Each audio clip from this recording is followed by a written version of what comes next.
વલસાડના પારડીમાં એક શખ્સ જીવના જોખમે સ્ટન્ટ કરતા ચર્ચાનું કેન્દ્ર બન્યો હતો।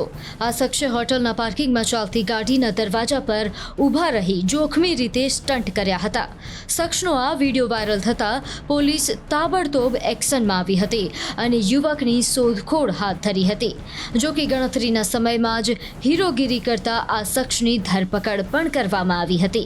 પ્રાથમિક જાણકારી પ્રમાણે હીરોગીરી કરનાર આ શખ્સ વિનેશ ચીબુભાઈ પટેલ હોવાનું બહાર આવ્યું છે। તે પારડી નગરપાલિકાનો માજી કોર્પોરેટર છે। આ શખ્સ પોતાના અલગ અલગ પ્રકારના વિડીયો બનાવીને સોશિયલ મીડિયામાં સોટા પાડવાનો પ્રયાસ કરતો હતો। જો કે હવે પોલીસે તેને બરાબરનો કાયદાનો પાઠ ભણાવ્યો છે। આ જે વિડીયોઝ વાયરલ થયેલા છે વ્યક્તિનું નામ વિનેશ ચીબુભાઈ પટેલ છે। વિનેશ ચીબુભાઈ પટેલ છે એ પારડી નગરપાલિકાના માજી સભ્ય છે અને એમણે અલગ અલગ 3 થી 4 વિડીયો વિનેશ ચીબુ પટેલના અમને સોશિયલ મીડિયા પરથી અલગ અલગ મીડિયા મિત્રોના માધ્યમથી મળેલા હતા, જેની અંદર એ સ્કોર્પિયો ગાડી ખુલ્લી રાખીને એના દરવાજાની બહાર પગ બહાર રાખીને એણે વિડીયો બનાવેલો હતો।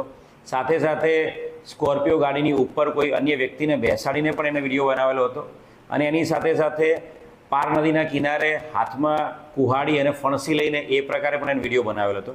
આ અનુસંધાને વિનેશ પટેલ વિરુદ્ધમાં ભારતીય ન્યાય સંહિતાની કલમ 281 અને MV એક્ટની અલગ અલગ કલમો તથા GP એક્ટ 135 મુજબ ગુનો દાખલ કરવામાં આવ્યો છે। વલસાડના પારડીમાં એક શખ્સ જીવના જોખમે સ્ટન્ટ કરતા ચર્ચાનું કેન્દ્ર બન્યો હતો।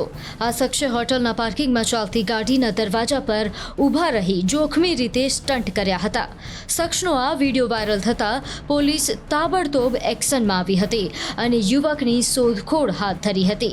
જો કે ગણતરીના સમયમાં જ હીરોગીરી કરતા આ શખ્સની ધરપકડ પણ કરવામાં આવી હતી।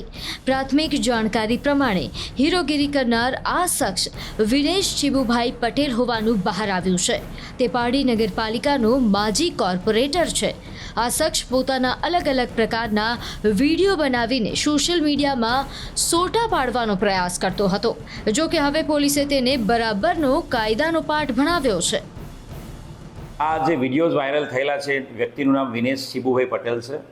વિનેશ ચીબુભાઈ પટેલ છે એ પારડી નગરપાલિકાના માજી સભ્ય છે અને એમણે અલગ અલગ 3 થી 4 વિડીયો વિનેશ ચીબુ પટેલના અમને સોશિયલ મીડિયા પરથી અલગ અલગ મીડિયા મિત્રોના માધ્યમથી મળેલા હતા, જેની અંદર એ સ્કોર્પિયો ગાડી ખુલ્લી રાખીને એના દરવાજાની બહાર પગ બહાર રાખીને એણે વિડીયો બનાવેલો હતો। સાથે સાથે સ્કોર્પિયો ગાડીની ઉપર કોઈ અન્ય વ્યક્તિને બેસાડીને પણ એને વિડીયો બનાવેલો હતો અને એની સાથે સાથે પાર નદીના કિનારે હાથમાં કુહાડી અને ફણસી લઈને એ પ્રકારે પણ એને વિડીયો બનાવેલો હતો। આ અનુસંધાને વિનેશ પટેલ વિરુદ્ધમાં ભારતીય ન્યાય સંહિતાની કલમ 281 અને MV એક્ટની અલગ અલગ કલમો તથા GP એક્ટ 135 મુજબ ગુનો દાખલ કરવામાં આવ્યો છે।